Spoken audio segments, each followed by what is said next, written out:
Sweet. So just for the benefit of Dignity team and anyone else that me and Peter are happy with sharing it with, this is just a recording of us chatting, catching up. Yeah, you were just asking me where Dignity is at the moment. But I've not been massively involved the last sort of month or two because I've had such a busy summer, but Pasco's been very busy. And a couple of other members of our extended team. In terms of the sort of roadmap of where we're at the moment, we've just finally received into our bank account our 15 grand of grant funding, and we've put a bunch of other funding applications out there, and got a few unsuccessful ones. And it's just really interesting getting the feedback on it, like funders saying that they understand Dignity Platform to be basically taking their grant funding and then redistributing it to charities and causes. And we're like, no, we're creating a new way for neighbours to meet each other, develop skills and confidence, and neighbours to actually know who lives in their street and to help each other with useful things. And yes, there is this byproduct of creating sustainable fundraising without nagging for third sector organisations. So yeah, if you don't want to fund that, then cool, we'll move on. And then obviously this supporter voice thing being a massive aspect of it as well, rather than just raising money for people in this exciting new neighbourly way, also giving people a say in how that money is actually spent, and also just more widely in how these organisations they want to support function. And not all the ideas will be great, but every idea is an opportunity for a conversation that brings causes and their supporters closer together and is creating an ever more informed community of supporters. So yeah, that's why I'm super excited to chat to you about that bit, especially. But yeah, where we're at now is we're officially launching end of September in Brighton. We'll hold an event, and we'd love you to come, Peter, if you're about. Because it would also be a beautiful opportunity to plug VocalEyes just generally, man. Like, it's beautiful for us to bringing in VocalEyes into Dignity Platform and calling it Support a Voice. But you know, obviously always signing up new people to VocalEyes and saying, oh, well, you're on here now, so you might as well play with the platform and explore how you might use it in your own communities. And yeah, I want just everyone to know about VocalEyes and be playing with it and exploring how it can be part of democratic innovation work locally in organizations, you know, increasingly nationally. That's great. Thanks. Yeah. Well, thanks for committing a shit ton of your life to building something beautiful. With the supporter voice, then, do you want to talk a bit about that? How you see that working? Yeah, so I shared that document with you that I quite like, actually. I think I'm quite happy with that thing. But to sort of summarize the content of it, so I'm not satisfied with the world being so full of such inspiring, beautiful organizations, big and small, doing incredible work in the world, but still having to nag for each and every penny that they need to do the incredible work that they do. So as well as creating a totally different way for these organizations to fund themselves, which doesn't involve charity muggers and cold calling and door knocking and junk mail and guilt tripping, I really want to change the language of giving, the currency of giving, so that people passionate about causes are recognized for all of the different ways they can be valuable. We can be valuable. I'm passionate about causes. I'm a supporter of causes myself. I'm not building this for other people only. I just don't want to be seen as just a wallet by organizations that I love, you know, like Médecins Sans Frontières, for example. I think are a really fucking cool charity. So much integrity. They do amazing work. You know, random charity off the top of my head. I don't want them to just see me as a wallet. I think already their communications are fantastic around how they raise donations. They aren't kind of using stereotypical starving, fly-ridden African children and like tugging on your heartstrings and guilt tripping you over your white privilege or whatever. You know, they use communications with integrity. But I think what would be even cooler than going, okay, so you've got time, you've got skills, you've got neighbors, and they want your time and your skills. You can essentially convert your time and skills into donations for us. Yeah. Or you can hire a service that you need from your neighbor. Our most recent ones are hiring someone to fix a boiler, accounting, graphic design, gardening. So these are examples of user journeys we've completed through Dignity Platform. And that's beautiful, getting that face-to-face connection between neighbors, all in the basis of not, you know, I'm just trying to earn as much money as I can, as quickly as I can, and then leave. You know, it's about these two people who share a passion for social change and community projects, meeting and helping each other, bonding over that shared interest and helping each other and this cause at the same time. But so I think support of voice is like the third way that we can recognize people who are passionate about meaningful projects, you know. So we've got the money from the hirer, we've got the time and skills of the doer, and then we've got the ideas, the voice of the voices, the supportive voice users. So this is a place where you know, especially if you don't have much time, maybe you don't even have much money, but you still have good ideas. Maybe you're a good listener, you're creative, you can propose these ideas to causes, and it could be anything from things you'd be inspired by your favorite charity doing, like being more transparent around some resources that they have, or you want them to be more collaborative, like, hey, WaterAid, I'd love you to collaborate more with Drop for Drop, or you know, these charities on, you know, sharing the amazing research you've done about water purification or sanitation in certain areas of Kibera or something. You know, like all these charities are doing all different kinds of work, and they could be doing a lot more to share this work. But the unfortunate reality of the third sector is sometimes, as we know, they're not so much collaborative as competitive sometimes. And actually that's a bit of a sour topic of conversation, and Dignity Platform is going to shine a spotlight on it and say, actually, what is going on here? Because there's such a great potential for social change in getting charities to more authentically be committed to their actual area of change that they want to have, rather than trying to just keep all the donations and positive press to themselves.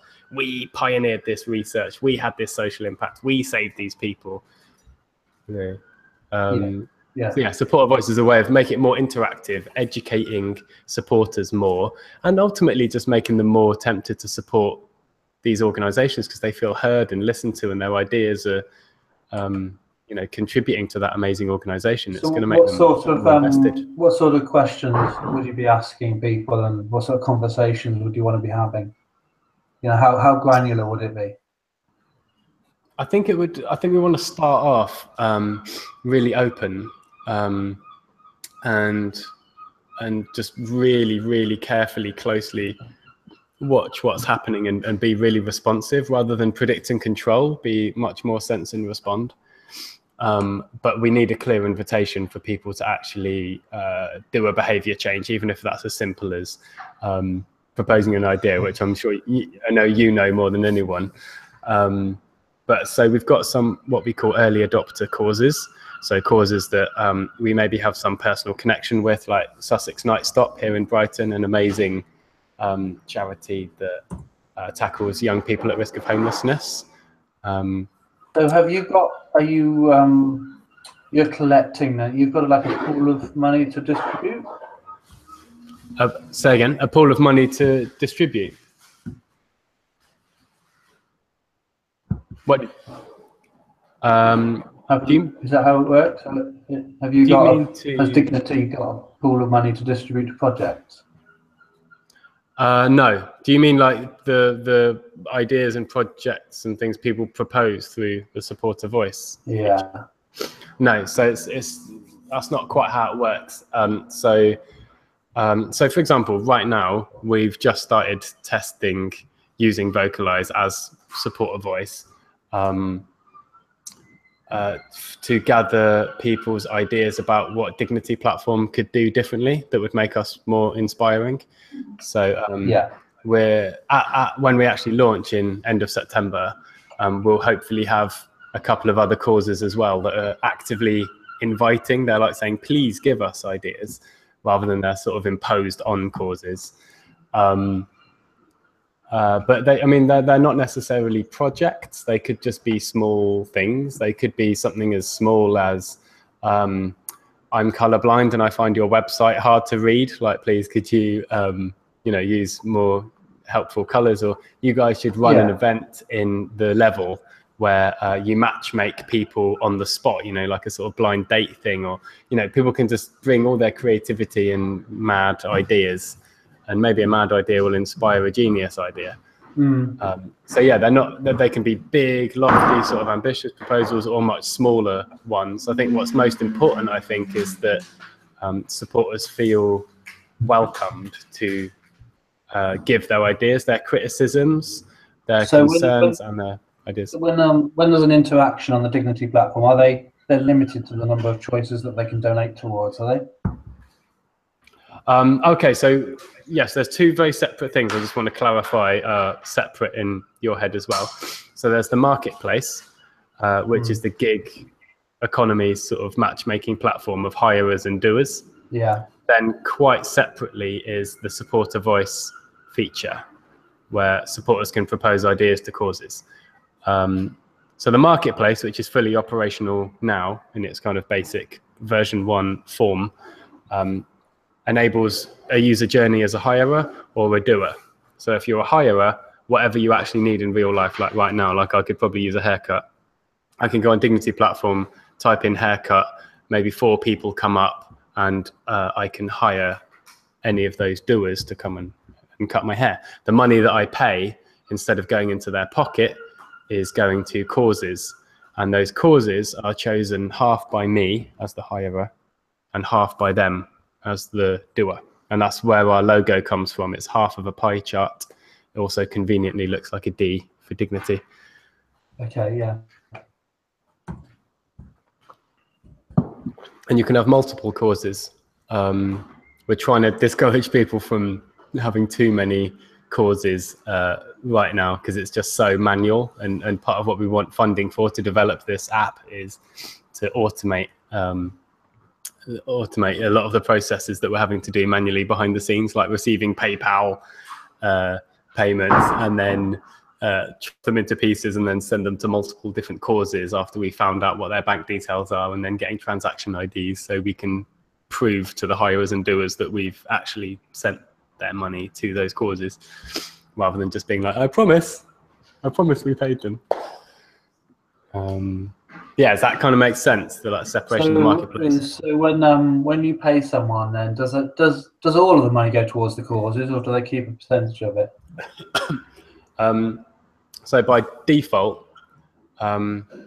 what we want to create, by default at the moment, nothing goes to Dignity platform at the moment, but what we want to work towards is that it's a pay-as-you-feel revenue model. So Dignity platform is maybe 5–10% or whatever. We'll play with different amounts. 5–10% of the hirer's half and the doer's half. So yeah, 5–10%. And what about the people themselves? Do they get any money themselves? So the doer potentially can, yeah. And again, we're going to play with this because we really don't know, but we've thought about it, chatted about it quite a lot. This is exactly the kind of thing that we want to use supporter voice / VocalEyes with straight away, is gathering our own users' ideas around these things. So at the moment, we're moving forward with the doer can keep up to 49% for themselves as expenses. And we call it expenses just to make it really clear that Dignity platform is not a new way for you to earn money for yourself. It's a new way to give. It's a new way to support causes and meet your neighbours. And so when you select the payments go through the platform? Yeah, at the moment, unfortunately, stuff is pretty primitive at the moment. We do have a developer though in our in our team who we're now working with. We're moving quite slowly with growing our team because we really want to align with people massively on vision and values and stuff and bring them into a flat hierarchy. So that takes longer. But as it stands at the moment, we just have very basic tech, which is a shop on a Wix website. And we may move to Share Tribe or Coco Rico, which is a sort of white label marketplace sort of platform.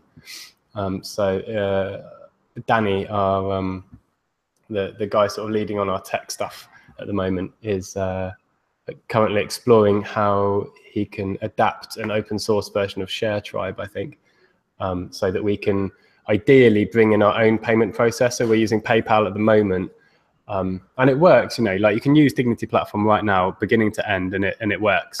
And I'd say it's more painful for us behind the scenes than it is for hirers or doers. And what we want to do is use wonderful.org because they are almost certainly the most inspiring payment processor, which is not a thing I thought could be so inspiring until recently. But when you realize that, you know, Just Giving, for example, take an enormous cut out of people's donations to causes and pay themselves like hundreds of thousands of pounds a year and stuff. Like, so someone comes to cut your hair for 20 quid, they can potentially keep 49%. Yeah. So just so let's say they chose to do that, or say 11 quid or whatever. 12 quid would go to then the causes, and you might have chosen several causes. And do you choose a percentage which goes to each cause, or is it distributed equally? Or? Yeah, the objective is to bring the platform to a place where you can create as many slices to your half a pie as you like, and you can adjust the size of those slices. That's the level of granular detail that we want to get to. I mean, there's so many things we want to bring into this. We want to bring in recommended charities and causes. So you've got three causes on there, and then so that means that each of those causes is going to get 4 quid each or similar. And then how does that 4 quid get to the charities? Does that go through PayPal or? Yeah, right now it's super primitive. Like we just launched the version 1, so let me just do a screen share. I'll give an actual example. Yeah, seeing this? Oh, hang on. Got it? Yeah. So these are all the services available. Over here, you can pick your favorite causes. So if you love real junk food, there's currently one person. You know, because some hires will come in more looking for an excuse to support their favorite cause. You know, they're like, oh, I've got, you know, 40 quid or whatever. I want to donate that. I'm just interested in what I can get as a sort of perk. And then other people will be like, actually, I use Dignity Platform quite a lot. I'm primarily looking for a service, but I love that the money goes to causes, especially ones I've chosen. But, you know, they're going in primarily with the incentive of getting the exact service they need and getting it done to a very high quality on time, you know. So there's a sort of spectrum there. But so, yeah, if we look at Cello Lessons by Hannah, you can see here there's a little pie chart that says me as the hirer, I'm going to choose where 15 pounds goes because she's £30 an hour. So let's say I book her for 2 hours. I'm going to choose where 30 quid gets donated. And then I'm not sure what the red means, actually. I'll ask Pascal about that. That may be expenses, or maybe he can read something that was from an offline event. I'll check that. But yeah, so currently we receive the PayPal payment into our own PayPal account. And then we distribute according to the pie chart, and we get transaction IDs from those payments for verification, and we send those as confirmation and sort of proof to the hirer and doer. And yeah, so how do you transfer the money to the actual charity itself? Pasco has been leading on this, but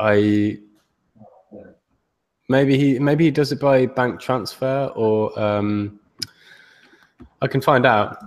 I mean, PayPal, I guess, would be the quickest, simplest way, and it should be free if it's a gift. You know, it's not for goods. You know, that'd be a donation from Dignity Platform to a cause. Right. I mean, well, from I or do it to a cause, but yeah, there's complexities around gift aid and stuff, which we want to exploit gift aid later when we can. But I think we found a fee-free way of doing it at the moment. So yeah, if you pay this 30 quid for editing and designing. So would you sort of tally up all the donations for one charity for 1 month and make a payment monthly, that sort of thing?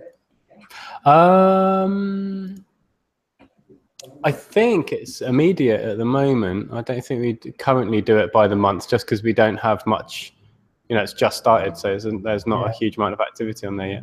Right. But yeah, it just kind of looks like this. Oh yeah, so yeah, add your causes. Here we go.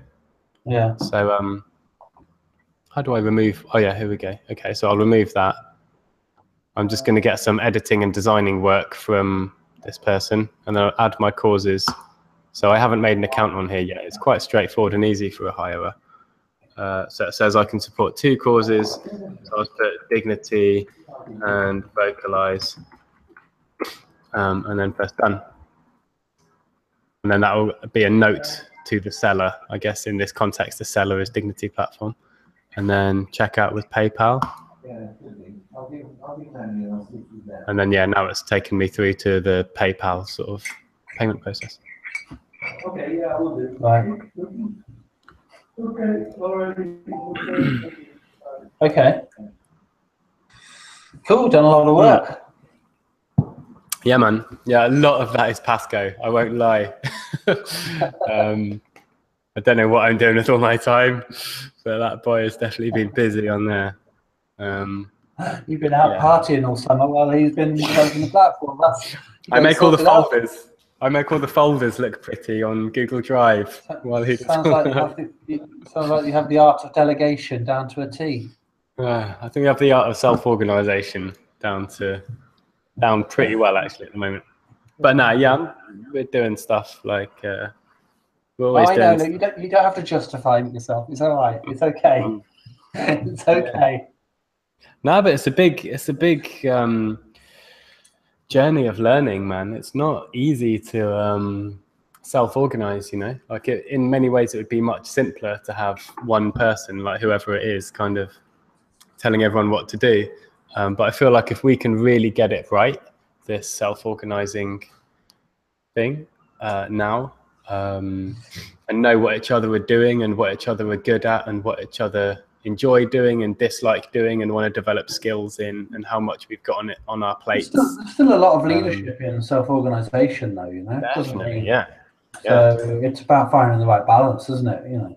Yeah, leadership is abundant. It's everywhere rather than just in one person, isn't it? I think a lot of people think self-organization is consensus, and it's not. Yeah. Not necessarily. You know, I mean, liquid democracy just forms into more granular leadership groups, doesn't it? Really. So you've still got effective leadership, but it's a lot more authentic, based on trust and track record and reputation, rather than leadership that is just sort of somehow appointed. Yeah, I think often people in organizations are looking for some kind of strategic model, some governance like structure that will save them from a dysfunctional culture. And that doesn't exist. You have to have a culture of empathy, of deep listening, of self-care. If you can't care for yourself enough to meet your own needs enough when you're in a meeting or collaborating with people, this is definitely what I feel like I'm learning. Like, you need these social skills, these leadership skills, these emotional intelligence skills are just more essential than any governance structure or system, that all of those structures and systems and protocols, Agile and Scrum and Sociocracy and Teal and Halacracy, all of these things come out of existing groups of people who've already got something right that's harder to put your finger on, I think, like some kind of shared passion, investment in a community, in a vision. I think they've tried a few different things and then found something that really works, and that's the easiest thing for the world to go, oh, that's the answer, you've cracked it. And then they just spread a PDF or an activity or a workshop or something, and it's like it's detached from the reality of those human relationships that it actually completely pivots on. Yeah, exactly. So what did you want to sort of achieve? I know you mentioned some sort of pilot project in Brighton. Yeah, so there's two quite different things. One is Dignity Platform related and one isn't. They both involve my musings with VocalEyes. I mean, very much so with Dignity Platform. That's quite a sort of a developed idea, and you kind of know about that. And then the other thing is, so I mean, I said earlier that I've kind of stepped away from Change the Future like a year and a half ago to focus on dignity. But I don't feel like that was so much me like washing my hands of Change the Future and being like, this project doesn't excite me anymore or won't work. It's more that Dignity Platform just felt like it was more ready somehow. I was more ready for it. But actually, you know, with Donald Trump getting into power and just the Tories getting back in here and Brexit and just so much political chaos and madness, I just have like a renewed passion for actually, there's something really persistent in me, like a fire that continues to burn around just really wanting to contribute more to enabling people, inspiring and enabling people to have more influence in decisions that they're passionate about, that affect them, and especially that they're knowledgeable about as well. So yeah, what I was thinking about with you and VocalEyes possibly a little bit was I kind of want to play a bit more with this Wall of Ideas project. Did you see the document for Wall of Ideas? I wrote like a Google Doc. I've seen some work that you've done on it, but I'm not sure if I can't remember now. Can you see do you get stuff in the chat on the side of this window? Yeah. So that's the Google Doc sort of write-up about the Wall of Ideas with lots of pictures. Yeah, I just thought that was a really cool project. We got hundreds of people from extremely diverse, you know, much more diverse kind of walks of life, if you like, compared to the city councils. You know, we talked earlier about the strategy, about community, you know, you want to democratize Brighton, owners of Brighton, you look at the communities, groups and workplaces. It's all very well doing a wall of ideas, but you know, again, it's a bit like some of the data we've captured on VocalEyes. It's like, where's the leadership going to come from to actually progress those, and what are you going to do with it? You know, and is that culminated into data for starters? So you know, a list of priorities is a starting point. So can you culminate that data into a report that can then be presented somewhere that could potentially influence some sort of decision making? Right.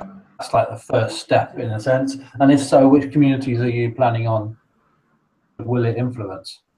Yeah. So otherwise, I just don't see how any Wall of Ideas, other than being an inspiring event, what the next steps are. You know, how it translates into any meaningful action. I mean, obviously, some people might make connections on the day, and there might be some inspiration. It's great to get people together, but it's not the democratic solution that we need. You know, it's not the thing that's going to scale throughout the world. People are going to say, grassroots democracy has arrived.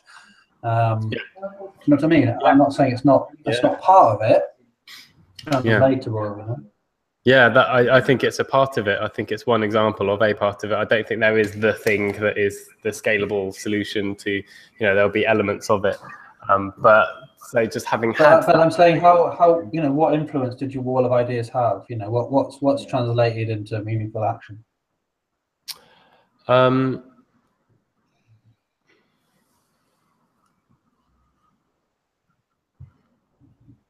I think mostly it's just got people to reimagine how fun and creative the democratic process could be, and how sort of social and inclusive it could be. But the reason I want to do it again is not to do it the same again. I want to do it differently and apply learnings from last time. Right. We got Jason Kitcat, who's the head of Brighton and Hove City Council. He came and had a look at the ideas, and so did Caroline Lucas, and a couple of conservative city councillors as well. So we had a bunch of members of city council and obviously leader of the Green Party to come and check out the wall of ideas, and we interviewed her on camera and have that interview, asking her about, what do you think of this process and gathering people's ideas in this way and actually influencing real decisions that where you're representing these people with these ideas and can you take these ideas more on board in this kind of format or that sort of thing.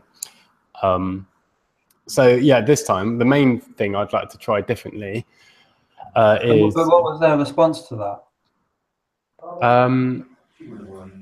Positive, man. Like chatting to Caroline Lucas. But how? So to be, I was just being really challenging with you now, but I just don't understand how would Caroline Lucas possibly take on any strategy of ideas? Do you know what I mean? How could she possibly see what might be a priority for any specific community? Because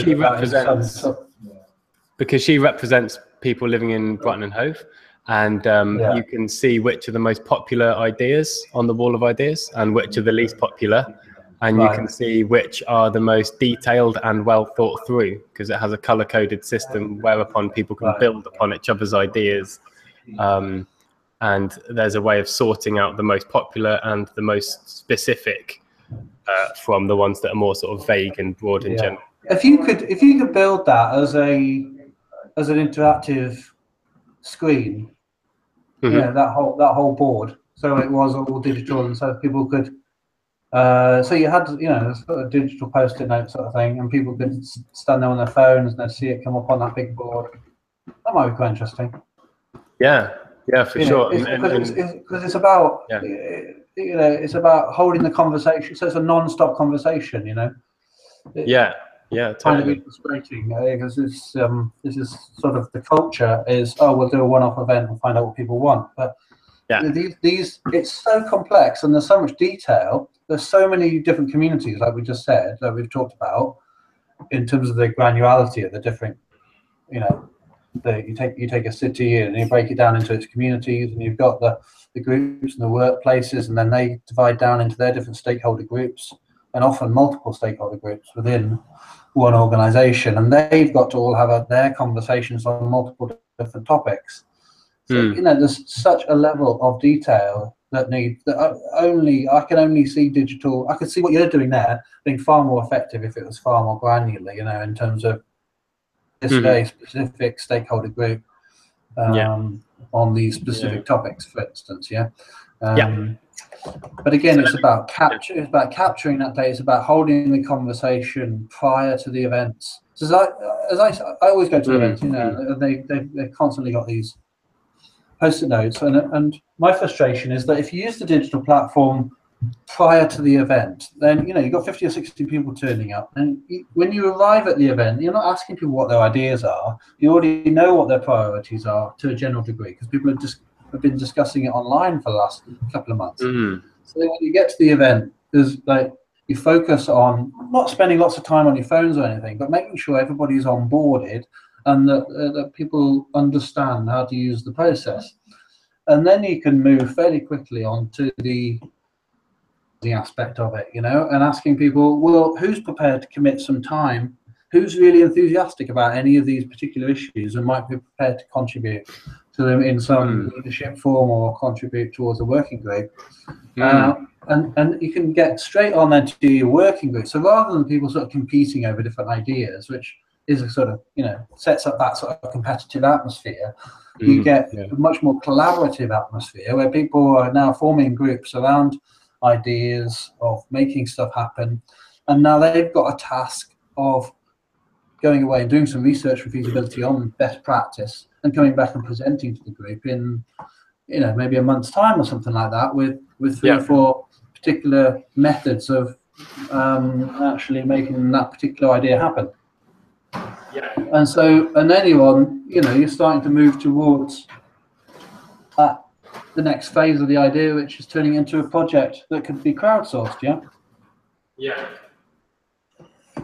So I want us to get beyond the ideas phase, because when in most of the consultations that I've seen, people just state the obvious. The issue isn't so much getting the ideas out. In almost all the consultations I could show you, the most popular ideas are really obvious. It's about creating more green spaces. It's about more facilities for young people and elderly people. Do you know what I mean? We don't really need to keep on doing that.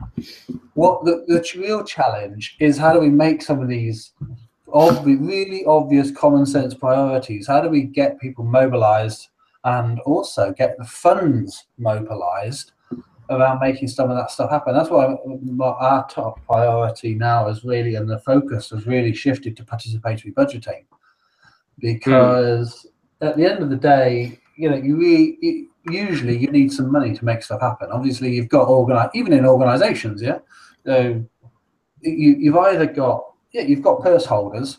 So it'll be the senior management team in a college or university that will say, okay, we'll clean up the keyboards. We'll spend £100 on cleaning equipment and off you go, or we'll buy the pool table, or we'll subsidise healthy eating. It all comes down to the money. It really, we talk about decision making and democracy, but one of the main reasons we want to participate in that is so that we can influence where the money goes. Money is a powerful. So the whole Grenfell Tower thing, was a budgeting issue. It was about where the money was spent. It was about how the money was spent. It was about the quality of the products that were being purchased in terms of the all the cladding and everything like that. The whole divestment campaign is all a participatory budgeting issue. It's around how councils allocate their pension funds. And I mean, the council here has got literally hundreds of millions of quids in their pension fund that they're investing in fossil fuels at the moment. So that's one decision by one cabinet group. That if you could change their mind, you'd get like 100 million moving from the fossil fuel industry into into the renewable energy industry. But it's like, where's the data that anyone could walk into that meeting and say, this is how many people want you to change your decision-making process and move, and these are the options. We've done some research and feasibility for you. We've taken on board your concerns that you think it might be a risk, your risk to move your money from fossil fuel industry into renewables, because that's quite often their response. Here's how safe it is to invest into renewables, blah blah blah. You've got people organized around all of that, and you can actually make the stuff happen. So and Scotland, as I was saying, they've implemented this new Community Empowerment Act, which is basically a commitment to engaging the citizens in how the government funds are spent, and they've committed 1% at the moment. So that's for one district like Dumfries and Galloway, it's about 5 million a year. So they're really struggling at the moment to find mechanisms of how on earth do you authentically engage local residents in this process. But it's a start, and the act is there, and they've got their second call of 1.5 million to explore methods of participatory do budgeting, which we've been included in 2 bids, I think. Awesome. But to me, that is the future, you know, which is, so piece almost always links to funding, you know, and if you can get those funds into an open and transparent place, so as well as showing these are the priorities, you're also showing these are the funds available and these are the purchases being allocated against those funds. And then here is the evidence of need. We're linking up this purchase for road bumps with this idea that was prioritized under transport in Brighton community or whatever, you know, that said we want road bumps, you know. So there's a full sort of open, transparent process of people suggesting ideas, having them prioritized, and then being presented and linked to funds and expenditure, you know. Yeah, man. Amen. Yeah, I think that sounds great. So that's kind of, I don't know if I shared with you the most. So let me just share with you this one page, because it kind of summarizes.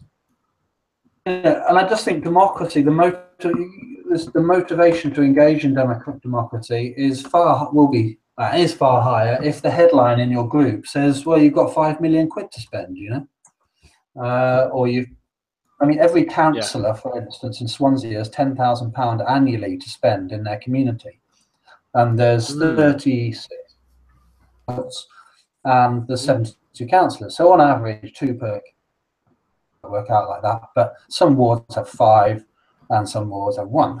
So the central ward here has got 5 councillors. There's £50,000 to spend on behalf of the community, and that's over the next 5 years. So in total, it's £250,000 on this one ward over 5 years. But they've got no data. You know, you ask them, how are you making your decisions? What are you spending the money on? You go and ask a resident, have you ever heard of these community improvement budgets? And they go, I haven't met a resident that even knows about them yet, let alone who knows which ward they live in and who their councillors are. Yeah. And then what that money is actually being spent on, let alone then why that money was actually spent on that thing that it was spent on, you know. Yeah. So there's so many really obvious things to do. It's not rocket science. Like the digital just hasn't really entered into this space yet. You know, these councillors and our sort of geopolitical process way behind the times, way behind. So we don't have to do anything massively radical. We just need to kind of move it into an open and transparent place, which will be, you know, game changing. So one of the things we're aiming to do over the next 6 to 12 months is to get all of those 72 councillors to stick their budget up on VocalEyes in the budgeting section, to say, well, I've got £10,000 this year, and then to put, you know, to whenever they get people walking into their surgeries saying, well, I want this thing and I want that thing, they enter it into, you know, the ideas section in the relevant community, and a councillor promotes the platform as a mechanism to identify the priorities and what he should be spending his money on, you know, and then he links those priorities to the actual purchases themselves. Just that in itself is going to be absolutely transformative. You know, we would be able to show not only the budgets and the priorities for that one ward, but imagine the trends that would start to appear across the 36 wards. So, you know, 20 have spent them on local food, spent them on road calming, or I don't know, renewable energy, blah blah blah. All sorts of opportunities for collaboration across the wards, blah blah. You know, and then you've also got the whole opportunity then to start documenting best practice, which I've done and started in some of the groups of VocalEyes. You're looking at the ideas that have already got proven social and environmental impact, and then basically picking the best videos off YouTube and putting them into the ideas in best practice groups. Because there's a whole load of things that most residents are not going to suggest, right? A lot of residents will never have heard of urban farming or a lot of these different renewable energy projects, blah, blah. Yeah. So somehow you've got to, as well as talking about dog shit and cleaning all of that up, you've got to try and get them into get these new and innovative projects into their consciousness, yeah? And that also then becomes I'll just share with you one of those groups now. So the plan, you know, at the moment, like the user experience when you land in a community, there's just nothing there, right? Yeah. So if you have a look at that best practice group there, the link I just shared, you'll see a bunch of ideas and videos. So the user experience could be that people see those ideas, and these are all really inspiring ideas, you know, that have happened throughout the country or throughout the world, and they could be feeding in on particular topics that people are interested in. And so you know, you go into quite an inspirational user experience. People watching those 2 or 3 minute videos. So that's one aspect of it, is feeding in the best practice stuff of it, is the community reporting, which I thought you'd be, you know, would suit you really well, which was about training up with people with digital skills, especially young people. It could be just a digital skills community reporting project, and you train people at how to make 1 or 2 minute videos about issues that concern them. Yeah, and then those videos get posted into the relevant topics and groups into VocalEyes. So people have got a much more dynamic user experience, and I think they're much more likely to share the content. You know, you're going to get a much more sort of social element of sharing it across other social platforms. Yeah. So we're kind of moving on, kind of move beyond the like to a want and a need and a participation. Yeah, man. So imagine if you had a small army of people, you know, trained up to make small videos on their phones, 1 minute videos about issues. And so all those ideas in Brighton had a nice little video there of people saying, well, you know, there's all this rubbish here and he's cleaning up and blah, blah.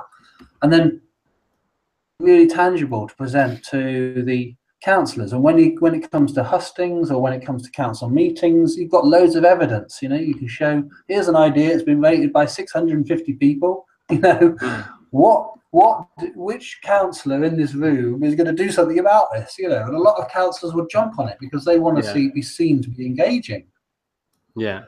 And then you know, have a look around, do some research about what funds are being spent on the basis of evidence of need. Good point. Oh dear. Carry on. So, you know, you'll find loads of budgets. And imagine those, you just move those into, you do a freedom of information request to the council, which is how you currently have to find out, or usually find out about how a lot of these budgets are spent. Yeah. And you just start documenting it on VocalEyes. So when people log on and they're automatically put into their community, it's like, oh, what's this budget here? You know, £100,000. Oh, I didn't realise that existed. Oh my God, look what they spent it on. Why on earth have they spent it on that? Or, oh wow, they spent, you know, either be, or maybe it'd be inspirational. Oh, I didn't realise they'd spent it on this new facility. I'll have to go down and check that out. You know, it's like one doesn't happen before the other. It's like the education, the inspiring, and the actual influencing, all a spiral that constantly self-perpetuate. Like no one's going to become suddenly overnight immediately inspired to engage in a completely new democratic process or culture. You know, without. I just don't think I just don't think that's. Well, I don't think it's work. I think VocalEyes becomes invisible. Basically, I don't think people even talk about it like that. Really, you know. I just think that because if we had a £5,000 now, for a community reporting project, and you go out and you teach a bunch of people how to make those videos, and we get 30 or 40 videos up there. Maybe you take the post-it notes that you've done on your wall of ideas and you turn each one of those into a video. Right. And now each one of those videos now is posted into the relevant topic in the relevant ward or the relevant district or the relevant group. And then they're from there, they're shared across Facebook. Yeah. Yeah, and people are like watching, looking at it and go, yeah, Jesus Christ, yeah, no, I want to do something about that. And they just click through a single sign-on into VocalEyes and start rating it. And once they've rated it, then they're asked, well, how might you like to participate in this? Hmm. Do you see what I'm saying? Yeah. So never were they presented with the idea of digital democracy or crowdsourcing or any of these high-level terms. You know, it's just like, yeah, I want to get engaged. Next thing you know, someone's organising an event because, you know, 10 people have pledged to do something about this particular issue. And you're meeting down at some community cafe, and you got your refuse sacks out there, and you're going to clean up the river or whatever it is. Yeah. Or you're going to make a presentation to council on divestment or whatever it is, you know. Yeah. I just don't see it like that. And the other thing about I'll finish on this. But the other thing that really excites me as well is the opportunity to do exactly what we just talked about just then, but around talents. So using the sort of format. Talent mapping.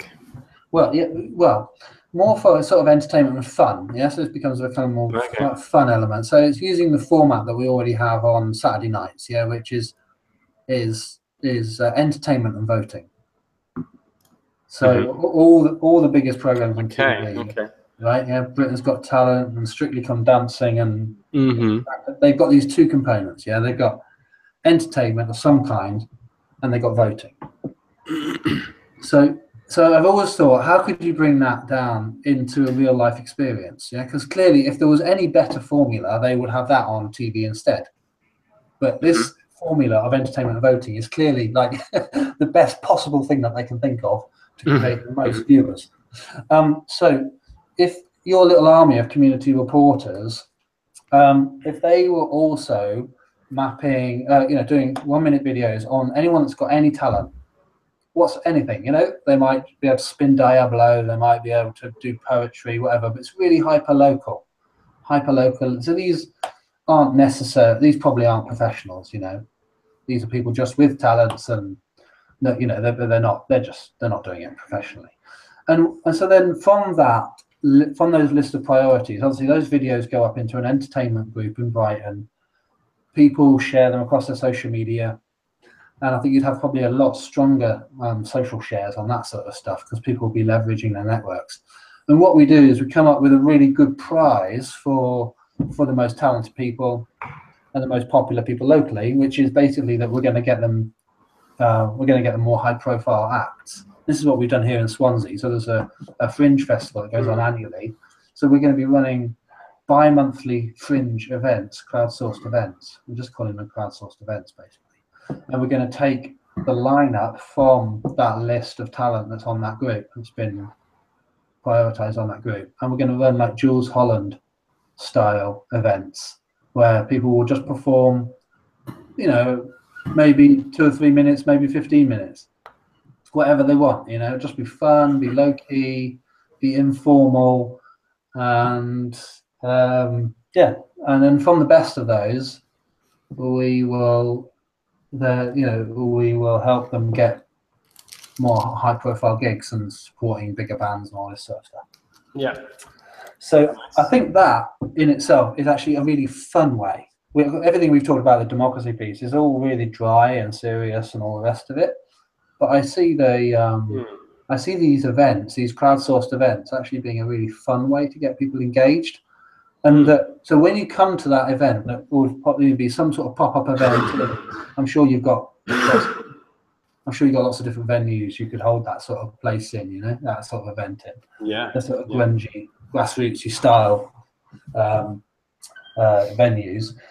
And the main message then to get to people that are there is that, you know, you crowdsourced this, you made all of this happen. All we did was we organised the venue and we organised the sort of logistics of it, the bar and blah blah. And in amongst all of that, you could start to then introduce the ideas of, well, you know, we could be doing similar things, and you've probably seen on the same platform you can do X, Y, and Z. And there are some really interesting projects emerging in Brighton on the same platform if you look in these other groups. So in that way, you can start to introduce it in between the songs, so to speak. Mm-hmm. So I think both of those ideas revolve around community reporting and creating videos. Yeah. Which I think will suit you down to a T. Okay. Just a thought. Yeah. Yeah. I mean, yeah, I make films. Yeah, I know spaces. Can you teach people how to make a video on their phone? That is something I've done. Yeah, I think I'd really like people to lend each other their camera equipment. You know, there you go. Great, fantastic. And share and trust each other and Well, do a bit of both though, yeah, because you want people to be able to. I think you want to be able people to be able to capture issues. You want people, if they're walking down the street, you know, they haven't got camera equipment with them, and they see an issue. You know, they see a boarded up shop that looks terrible, or fix my street style. You know, or they travel somewhere and they see something amazing in Copenhagen. It's like, wow, you know, why can't we have this bike share scheme in bloody Brighton? You know, that'd be amazing. Yeah. And so they can just make a 1 minute, 2 minute video on that. So I think it's quite important to be phone based as well. I think, you know, great to do video equipment as well for bigger stuff and all of that. Sure. And it could be part of it, but it's the mobilization of it all. You know, we want to be creating all of this content. Yeah, definitely. Oh, look, something I saw in Copenhagen that I took a photo of last week that I thought was a good idea that we could use in England. I really like how the way the trains show all the previous stops and the next stops in order, and there's this live updating marker to say where you're at. Perfect. Yeah, that's just really nice. So much better than these stupid scrolling banners that we have that don't tell you which station you've missed that you meant to get off at. But anyway, that was just funny because you just mentioned photos of Copenhagen. But I didn't feel like that was good to hear all of that and get a clearer sort of picture of your vision on that stuff. I didn't feel like I completely finished my original thread on in sort of answering your question about why I was interested to chat to you and what I want to sort of do next in terms of not dignity stuff, but purely democratic innovation stuff in Brighton. I felt like I mostly answered that question, but I was still kind of in flow, so I can finish that if you have time. Yeah, I have to sign off pretty soon, but go for it. Yeah. Okay. Cool. So so I felt the Wall of Ideas thing was really cool. It definitely didn't cause any systemic change to democracy or anything like that. It just felt like the first of a potential series of experiments and stuff. But I mention it just because what I'd like to do now is do something with those relationships that I feel like we Change the Future, the people involved kind of formed, through that project and other sort of related activities, and talk to Caroline Lucas again, talk to the local council, and get probably just to begin with one really fiery local issue, something that people in Brighton have a lot to say about, something very specific. Could be homelessness, it could be use of parks, it could be something to do with the new bike scheme like we've got these Boris bikes now in Brighton, taxi rank, the Lido, whatever. And the Hippodrome is actually a really good one. And just actually talk to the people who've got the decision-making power already now and convince them of the few success stories that people like you have managed to already kind of gather that strong case for, look, there is really good ways that are emerging for inviting much more richer participation from the people you represent. I am sharing my screen. I wanted to just show you what we have in Brighton and Hove. This is our public consultation portal. My research suggests that about 96% of people in Brighton and Hove don't even know this exists. And of the 4% of people, roughly, that do know it exists, most of them don't use it because it's either too boring or they don't believe it is very effective. So that leaves you with a very tiny representation of Brighton using these processes, doing these surveys and coming to these in-person events. Normally it's local organisations and companies that have a vested interest in influencing the consultations. I mean, this is something I'm sure you know about more than me even, but yeah, so I'm really interested to talk to the local decision makers first, get a really clear, tangible, specific issue just to begin with, and do a very iterative process where we then do something that involves the wall of ideas or some kind of version 2, improved version of that, but very much married to an online platform like you mentioned. And VocalEyes could be a really nice part of that as well. This is Real-Time Board. This is, I think, is a beautiful platform for digitizing post-it notes, and it's really fun. And you can make a board on here viewable to anyone in the world without having to log on, and they can add comments without having to create an account or pay for anything. So we often do Dignity platform kind of brainstorms on here, and everything is, you know, it's very creative, and you can free draw and put images and links to things and stuff too, and have conversations inside these little conversation boxes. So this is a super cool tool. And yeah, so I'd really love that marriage between something that's offline, and, you know, it's easier to get people to get involved in an offline thing, because you literally just walk into a space and boom, pen in your hand, draw a thing, or here's a person, talk to them, or here's a camera, speak to it.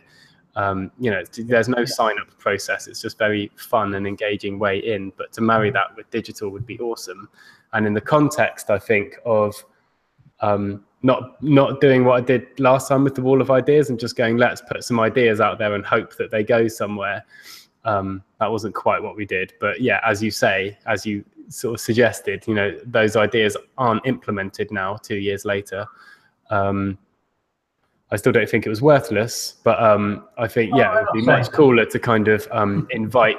No, yeah, but sometimes that's a voice in my head, you know, was that pointless? But like, I don't think it was. But yeah, it'd be really awesome if we did something like this again, that's much more connected to an online platform that's much bigger, recorded, and you can participate forever on there. It doesn't end. And, you know, there's already that buy-in in advance from the people who actually currently now, as you say, hold the purse strings and hold the decision-making power. And then, you know, obviously we can expand it beyond that single local issue after a few months or so. And then suddenly there's like 10 issues. And then, you know, the local residents can raise their own issues. But I think just starting off with a really clear invitation around something specific to begin with is a really nice way to make it really easy. What's the project there, Luke? So we need to, I got to go soon. So what I would like to know is, are we going to collaborate on a project? If so, what? Yeah, so to like clarify again, there's the totally separate Dignity platform thing, which is the most set in stone. Like we've got a launch in September, and we want to talk about support of voice, and I think VocalEyes. Yeah, that's fine. Yeah, and then for this thing, isn't it? I think this stuff I want to do in Brighton. I think. I'm not going to put a date on that yet. I'm going to give myself a little bit of time just to come back from a packed summer and get back into Dignity platform stuff. I've also got my video work stuff. It's not so much a date yet. It's really what? Yeah, so the what is, I think it would be something along the lines of talking to people with power right now in Brighton, so local councillors primarily. Do you know if they have community improvement budgets? Do I know if they have them in Brighton and Hove? Yeah. I don't know of something with that particular name. Community improvement budget. Is that something? That's something you can ask them, yeah. Okay. Or what budgets are you spending on behalf of the public that are in the public domain? You know. Yeah. Okay. I mean, there's an event called City Camp, which was such a beautiful event. It was like so up our street. It got local police and councillors and local business people and loads of residents together for a long weekend, which was free to attend.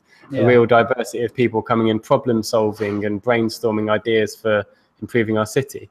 And there was, you know, like members of the council who are coming saying, you know, we've got 40 grand to tackle this issue around parking. Where can we see How those should we spend ideas? it? Yeah, shall I link you to this? I'm just trying to find a good resource on it. I'll stop sharing my screen so you can see my. I just wonder whether, you know, what comes out of that is anything more than pictures of people writing on big sheets of paper, which is what you usually deal with. Yeah, well, yeah, some of those things, like that example I gave of the parking, those ideas were gathered and recorded, and well, I imagine they informed how that budget was spent. But you imagine, you know what I mean? Just like, yeah, true. I mean, I wasn't passionate enough happened? about. I know they also funded projects, you know, like that's partly where Change the Future got some funding from, and a couple of other projects. Oh, cool. Yeah.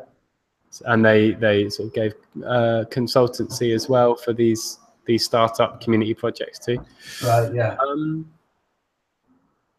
Yeah, no, it's a good question. I'd like to see more like concrete sort of outcomes that came from that. I know some relationships have been formed that have now resulted in starting up social enterprises and stuff. And I've certainly made some really good friends at them. But yeah, so yeah, I'd just like to talk to local councillors and just say, would you be interested in an experiment to where I guess their commitment would be something like this, through Wall of Ideas-y type offline stuff, through VocalEyes real-time board type online stuff, and they all speak to each other. You, as a local council member, are receiving these ideas from local people about things that you're passionate about, and you know, you're representing these people about, and your commitment would be to at least look at them and reply to them, and then as much as possible implement the best ideas, and we'll capture some stories of that. Yeah. And that is something I can commit to. Like, I want it to be a short-term experiment with an end point, and I want to do it with other people. I don't want to do it alone. So I've already been putting some shout-outs for 1 or 2 other people who want to do this with me, and got a good like 5-10 people who've said like, oh, I'm really interested. Let's meet and chat about that. So I'm going to be talking with some local people about it. All right. Well, there's a document there which is a sort of a pitch to local councillors. Nice. It is sort of a thread of various different ideas that could be worked on: groups, staff engagement, resident engagement, student engagement, all sorts of different things. Yeah. And this is geared towards city council members primarily. Which one? Well, the council. Community organising for local councillors. Who's this resource targeting?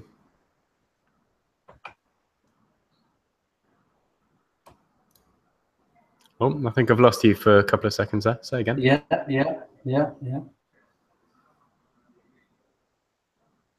What was the last thing you said, Peter? Who is this leaflet? Yeah, for local councillors. Yeah. Cool. Yeah. Cool. Yeah, man, great. That looks like a useful thing. You can find some early adopters. I mean, like Caroline Lucas. Yeah. Say, you know, we want to move this. We want to do a series of face-to-face events, but as you say, we want to underpin it with digital, so there's a full, open and transparent track record of everything that's going on, and so that anyone can join in that conversation at any time, and that conversation never stops. Because this is the thing, you know, you've talked about a couple of different conversations that have happened. Yeah, the Wall of Ideas and this other 2-day event, but it's like someone coming to it a day later or a year later. How do they get engaged really easily in that ongoing? Well, for one, it's not an ongoing conversation, but it should be. Yeah, it could be. And then how do people engage? And that's a culture shift, isn't it? You know. Yeah, totally. Yeah, man. Really, we've got to sort out these really basic the baby steps first, and then we can move on to the more complex aspects of community organising and the liquid democracy, and getting knowledge and best practice into the process and all of that sort of thing. But you can engage those people in that process of, okay, how can we improve this system? You know, we've got the bare bones here. Yeah. Yeah. You see it, well, as I see it, there's four major elements of making the stuff happen. The first is to actually develop a voice. If you haven't got a voice for a particular stakeholder community, how on earth are you going to know what the priorities are? And if you don't know what the priorities are, how on earth are you going to move forward to the next step, which is to do on those priorities? You know, so it's got to be, the first bit has got to be engagement and finding out what people's priorities are. Then moving through to research for feasibility of those ideas and coming up with proposals, and then moving through to projects that can be potentially be crowdsourced. So developing the voice is the first element, you know, and you could see if there are any councillors that are up for doing that. Yeah. Yeah, definitely lots of things to explore there. See what money there is. See what money there is available that should be where there is a mandatory requirement for public engagement. Yeah, I'd like to know what's spent on the consultation process currently, just from wages and room hire and printing. The thing about participatory budgeting, Luke, is there will always be a percentage of whatever that budget is put towards the process, which means there will always be money for people like you and me to facilitate. Yeah, which becomes sustainable. Yeah, we've got to talk about the money as well, haven't we? Yeah, I know we don't like to, but obviously, if we can make the money work, then we can hire people and coders and. Yeah, we want money. Give us some money. Yeah, we need the money, for Christ's sakes, and that's what really interests me about the local council's budget. So we're going to be charging these local councillors £80 a month, and there's 72 of them. So that's around that'll total about 72,000. Well, and obviously 72, but it's almost £1,000 each per year. So we hope to raise around £70,000 from all of them. But with those £70,000, we can hire 2 full-time community organisers, and we'll have a marketing budget. So we'll have full-time community organisers that can look at the trends, that can help create the working groups to do feasibility, that can help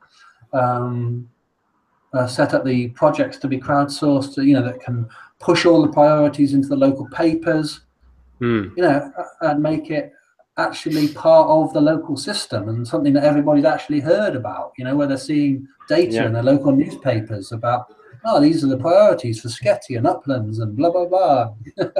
And this is the stuff that's actually happening, and doing some reporting, creating videos and training up people, and the big part of it is that the people that you hire, they don't do the work of community organising. They recruit the community organisers, the people that are really, they draw out the enthusiastic people that are already in those communities and try to get them into teams and working really effectively as a community organising team. Yeah. So, and then that community organising team makes the stuff happen. And your community organising team leaders then just help to facilitate and train them. So they train them up on the tools, they train them up on the skills, things like that. Yeah, and there's a lot of potential partners around that sort of space, like Citizens UK and Art of Hosting are fucking amazing at bringing the best out of people. I think not always people's first ideas or understandings of challenges or opportunities are necessarily the most insightful to begin with, but I think, just don't go in with any expectations from anyone. Yeah, like. Every councillor will be different in their response to you. Some will be really enthusiastic, but even though they should do it and they're mandated to do it, really enthusiastic councillors here, and then they go really quiet. Yeah, and then Citizens UK. I mean, I've been talking to Citizens Wales, Citizens Cymru for about 4 years, but the reality is that they only have a part-time staff. Citizens UK. Yeah, Citizens Wales, Cymru. So they've only got part-time staff. They've got no capacity to do anything with you. So you can't assume that even though they would be perfectly aligned and X, Y, Z, that they'll do anything with you. And the other thing is that any funded organisation, you've got to remember that they wrote their funding bid years ago. defined what they're going to do in that funding bid 5 years ago, you know. And so when you come along and say, oh, I've got this newfangled whiz-bang thing that we can do with videos and phones and digital and web and all the rest of it, they might, you know, they puts them in a very difficult situation because they've already defined that they're going to be teaching people how to use Dreamweaver. You know, just their entire digital strategy is totally antiquated, and there's not a lot they can do about it because it's all defined in the application. Yeah. All right, let's wrap up. I've just given you two little comments in the chat window. New Speak House, which I imagine you must probably know about, Edward Sapiera in London. It's just the best space I know of probably in the UK, maybe, for grassroots, self-organizing, democratic, social innovation work. Just look at their events. It's such an amazing space. If you ever want to come down to this sort of neck of the woods, then stay at my house. You know, if you see an event you like the look of at New Speak House, like go to that and then stay at my place in Brighton, and we can hang out maybe in a few months when I've hopefully got the ball rolling with a couple of other local Brightonians on starting some democratic experiments around here. Well, I mean, the way we've been framing it here is community organising, you know, and I think it's because that's really what needs to happen, isn't it? You know, whether democracy is involved or not, you know, it's democracy kind of comes into it, crowdsourcing comes into it, budgeting comes in, all these other things come into it. But ultimately, I think the term community organising is a good one to sort of frame what we actually need to do, generally speaking. So, and Susan, you know, we've got this funding for 2 years to recruit. We've recruited this community organising team leader. She's been in post now for 6 weeks. So that's what she's doing. She's in Pennard at the moment, talking to people, saying, you know, would you like to become a community organiser? And you know, you can help me turn some of these priorities into projects. And people are saying yes. You know, so which is great. So I think that you could try that approach and say, would you like to form a community organising team or join a community organising team for a particular area? You know, maybe a smaller, maybe a ward or maybe the district or whatever. Yeah.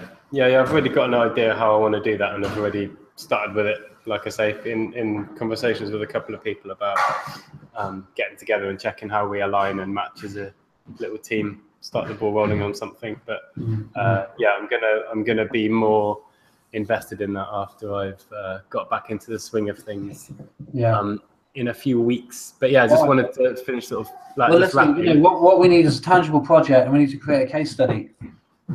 Yes. So, you know, that's what I want to do. Like minimum viable sort of success story, just like quick as possible. Something inspiring and demonstrates the promise. Yeah. Well, everything in those documents we've done before. So if you can join in what you do, you know, really well, the video stuff and the face-to-face stuff, if you can join and anything else, you can sort of embellish those projects with what you do and let's collaborate and pull those things together and create a better case study, and let's maybe capture that case study in video so we can share it. That'd be really crucial. Then that would be a fantastic outcome, you know? Yeah, and I'm happy to chat about sort of specific ideas around that. We've touched on a lot of different kind of conversations and topics and things in this video call, but and haven't had time to chat about one of the things I wanted to talk to you about, but maybe I'll just send you a link to it. Is this Global Challenges Prize thing, this $5 million I know about it. You know about it, yeah. So I don't know if you know my friend Daniel Harris and Tammy. The two of them, along with a guy called Aaron, have devised this vision for co-bidding for that. A bunch of different projects co-bidding together. So you know, making a pretty powerful project. Yeah, cool. So it's a 3-phase process to it, and the first one is just kind of saying, I like the initial idea of this, and it feels good to explore, and so you're just kind of signing that expression of interest. And then phase 2 is the actual okay, what would it actually mean, and then co-creating the actual substance of the bid together. And I think it's end of next month or something, the actual... Yeah, end of September, 9,250 words. Right, cool, nice, clued up. So I'll just give you a link to that, and that'd be sweet to... No, I got it already. I've already got a small team here that's we're drafting it up already. Okay, so what are you going to apply? Yeah, well, yeah, I'll give you a link to the thing that Daniel is oh yeah, that would be great. That co-bid thing. It's the vision of it is essentially to explore how these different democracy platforms and initiatives can speak to each other, and through like open APIs, like kind of share some of the value that they're creating, so that one idea on one platform can speak to another platform. You know, so if I have an idea on VocalEyes, it can also be represented on other platforms and things like that. So it's as if the process isn't complicated enough. yeah. Well, I still don't fully understand every aspect of the vision held by Daniel, Tammy, and Aaron and that, but I do like the idea of contributing to the space as much or more, I guess, than individual. So there's a couple of different things you mentioned there. One is co-creating on what future bids, and then one is actually co-creating the global challenges bid. No, it's a bunch of projects like Represent and other sort of democracy projects. Representatives from them have already signed expressions of interest in this collaborative bid, based on the idea that applying for hundreds of thousands or millions of dollars that would then be distributed to these projects, partly with the objective of unifying them somehow, not unifying them in the extent that, you know, they would become one project, but rather that they would the platforms would speak to each other, they would interoperate on some... And that is the foundation, that is the global challenges bid, that's their three's vision for the collaborative bid. So I would have a look at the document they've written up and see if it excites you. Send me a link, that'd be great. Yes, please. Yeah, nice. All right, Luke, thank you for talking to you.